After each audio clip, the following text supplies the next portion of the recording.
kalayuang lugar, matatagpuan ang kaharian ng Birmania kung saan nakatira ang mag-asawang si Haring Fernando at Reyna Valeriana. Meron silang 3 anak na nagsasanay sa paggamit ng sandata at patalim, sapagkat pagdating ng panahon, isa lamang sa kanila ang magmamana ng trono, Don Pedro, ang panganay na anak at magiting na mandirigma, Don Juan, ang bunsong anak na pinakatatangi sa lahat dahil siya ay nagmana sa kanyang ama, Don Diego, ang pangalawang anak at sunod-sunuran sa panganay na anak. Napuan si Don Fernando ng malubhang karamdaman dulot ng isang panaginip. Mula noon ay hindi na nakatulog ang hari. Hindi pa rin talaga ako mapatulog. Anong gagawin natin? Kanina kami. Akala. Anong gagawin natin?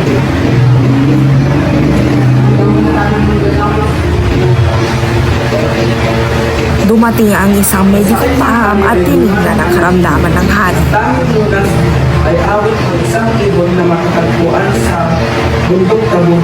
Noon din ay inutusan ng hari ang kanyang panganay na anak upang hanapin at huliin ang ibong Adarna. Don Pedro, ngayon din ay maglakbay at hanapin ang sinasabing ibong Adarna ng medikong paham.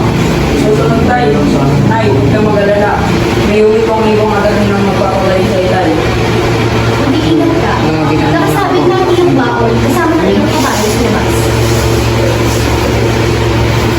3 buwan ang naging paglalakbay ni Don Pedro gamit ang kabayo.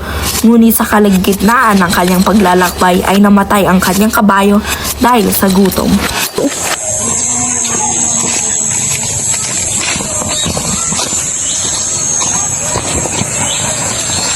Tagal kong naklakbay.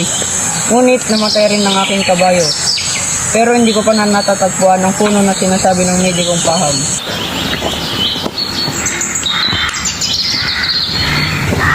Ang mga puno na ito. Ngunit nakakapagtaka.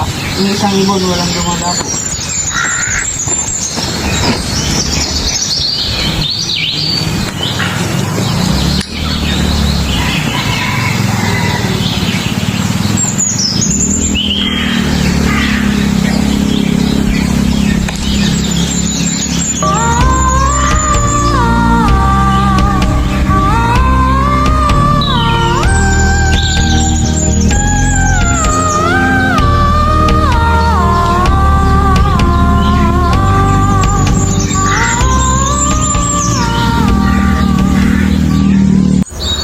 Pitong beses umawit ang ibong Adarna.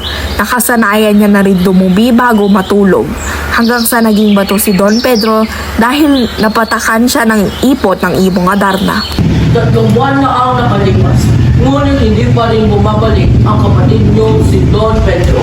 Sundan mo at hanapin ang panganay mong kapatid at ang ibong Adarna, Don Diego. Masusunod pa tayo. 5 buwan ang naging paglalakbay ni Don Diego at dahil sa gutom ay namatay ang kanyang kabayo. Ito na yata yun. Dating ko na yung pilos plakas. Ang kuya-kayata ito. Bakit siya naging bato? Wala rin ng isang ibong gumagako.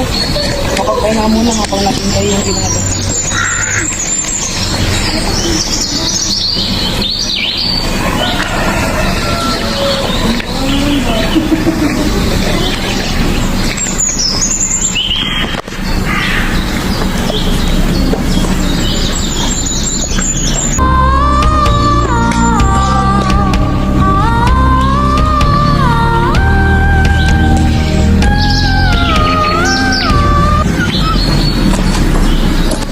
Napatakan din ng ipot si Don Diego kaya naman namistulang libingan ang ilalim ng Piedras Platas sapagkat magkatabi na naging bato ang dalawa. 3 taon na ang nakalipas. Ngunit hindi pa nila nakakabalik ang iyong dalawang kapatid. Palubha na rin ang palubha. Ang sagot ng amang hari. Anong gagawin natin? Ako na lang, Tay. Ako punta upang hanapin ang aking mga kapatid at huli ng ibong Adarna. Tay, pwede po ba ako kung mapagalitan natin at hanapin ang aking mga Kaya mo ba talaga, anak? Ano ba ka? Mapahawag ka katulad ng dalawang mong kapatid. Opo, Tay, para sa inyo at sa aking mga kapatid. Sige na, magiging nasa sa iyong pag-antay. Dahil handa ko na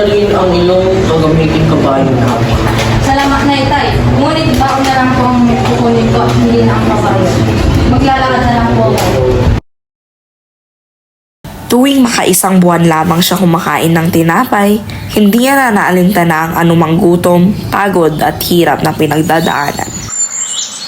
4 na buwan na ako naglalakbay. Tumigas ka rin ang aking tinapay. Ngunit di pa ako nakakarating sa destination ko.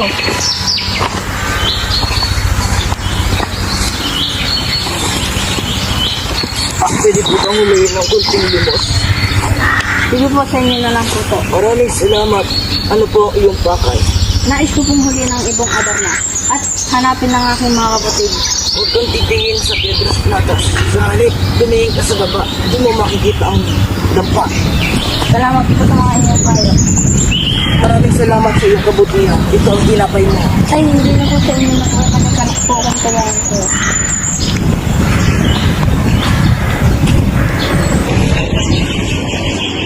Narating ni Don Juan ang Piedras Platas at dahil sa pagkamangha ay muntik nang makalimot si Don Juan sa tagubilin ng matandang leproso.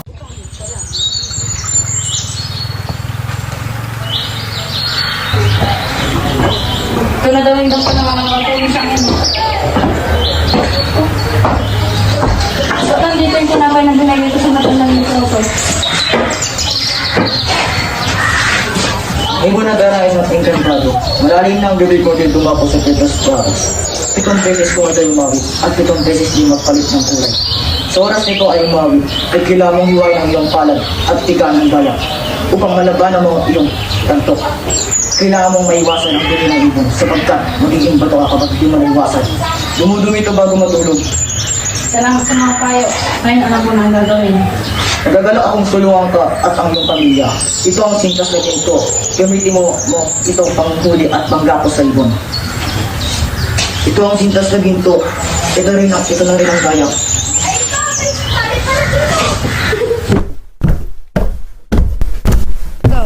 Nasa ilalim ng punong Piedras Platas si Don Juan. Hindi siya napagod sa paghihintay.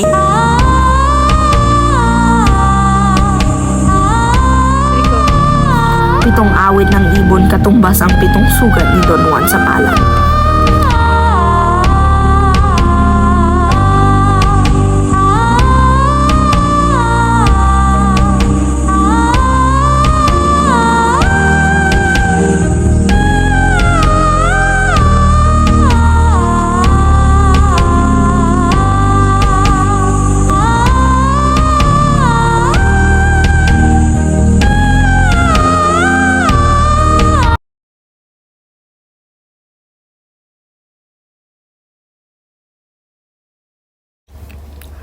Pagkatapos tumumi ang ibong Adarna ay natulog na rin ito na nakabukaha ang mga pakpak at dilat ang 2 mata kaya napagkamalang gising pa ito.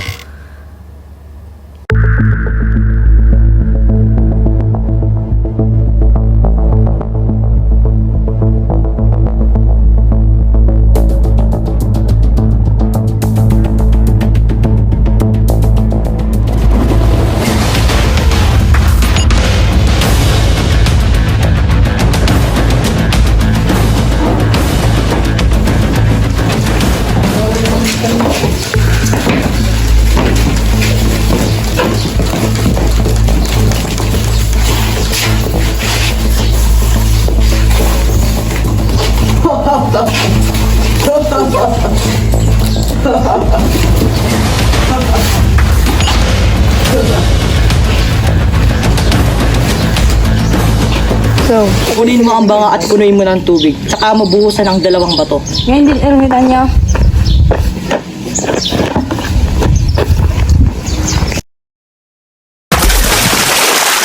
Mga kapatid! Juan!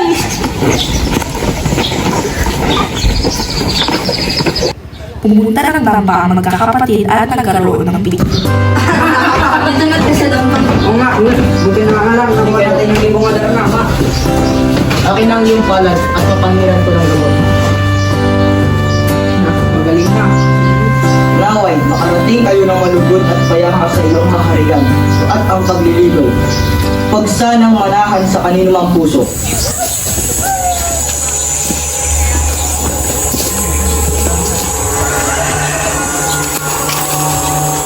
San Diego, Ito na naman ang bida sa ating ama. Panigurado yan, ni Pedro. Kaya nga may plano ako, sasarnayan ka ba? Ano ba ang inyong plan? Patayin natin si Don Juan. Ano? Hindi natin yung gagawin.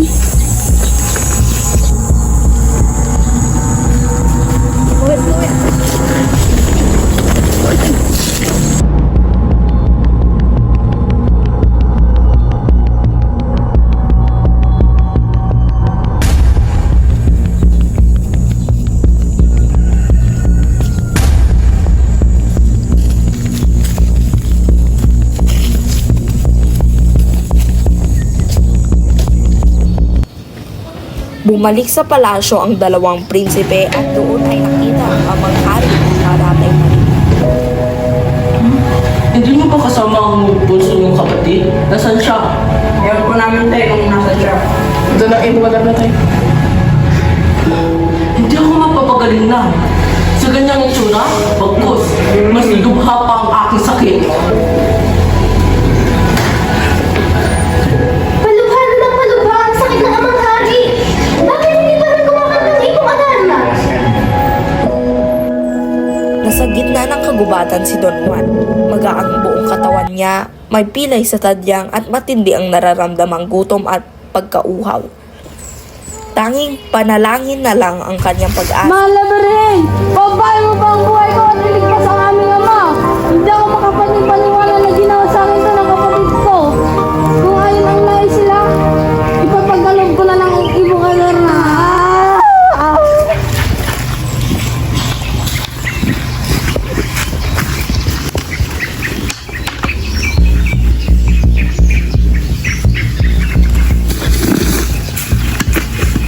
Maraming salamat. Paano kita matagsuplian?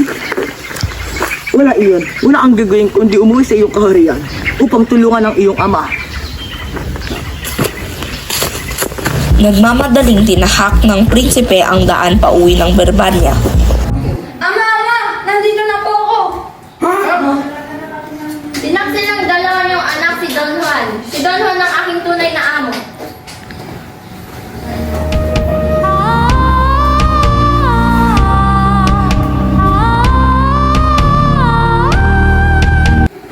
Magsitipon kayo dito sa aking harapan.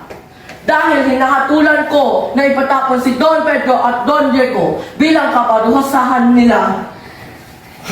Itay! Pinapatawad ko na po ang aking dalawang kapatid. Pwede niyo rin po ba silang patawarin?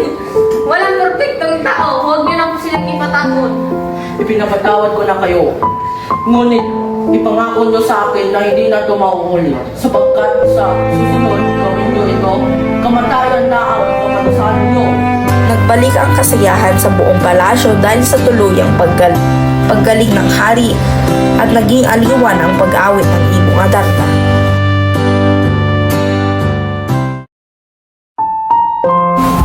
Gabi-gabi dinadalaw ng hari ang mahiwagang ibon sa hawla, maging Atrina at nakadama ng panagbiko dahil sa labis ng kaluguran ng hari sa ibon.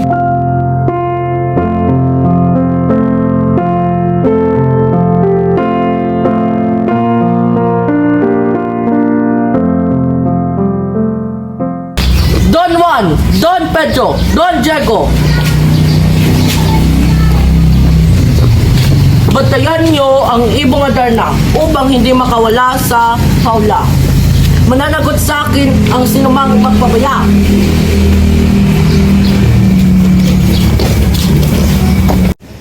Bakit ba pati ako pinagwawantay? Gayon isa akong prinsipe.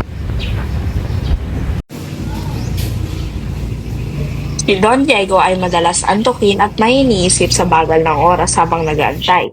Samantalang, kinakausap naman ni Don Juan ang ibong Adarna tuwing siya ay tagamantay upang hindi dalawan ng antok. Don Diego, paano kaya kung pakawalan natin ang ibong Adarna? Pinapangako ko na pag ako ang naging hari, ikaw ang maging kanang kamay ko. Sapagkat may pag-aalinlangan, umayag pa rin si Don Diego sa plano dahil nangako ang kanyang kapatid. Sa magkasunod na schedule ng pagbabantay sa ibong Adarna ay nakatulog si Don Juan sa labis ng puyat at pagod. Kung gayon na isagawa ni Don Pedro at Don Diego ang plano na pakawalan ang ibong Adarna. Naku! Kailangan ko nang umalis sa pagkakamali ko. Kailangan ko na rin magtago ngayon.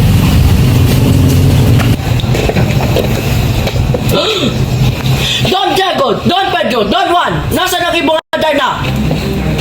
Hindi namin alam tay, pagkat si Don Juan ang huling nagbantay sa hawla. Hindi ako naniniwala sa inyo. Hanapin niyo si Don Juan! Nagtaksi si Don Juan, aming hanapin si Don Juan, Ama, upang iharap sa inyo para mapatawan ng parusa. Bay ng dalawang prinsipe ang bukid, burol at bundok. Subalit hindi nila natagpuan ang bunsong kapatid hanggang sa narating nila ang kabundukan ng Armenia kung saan naroon si Don Juan.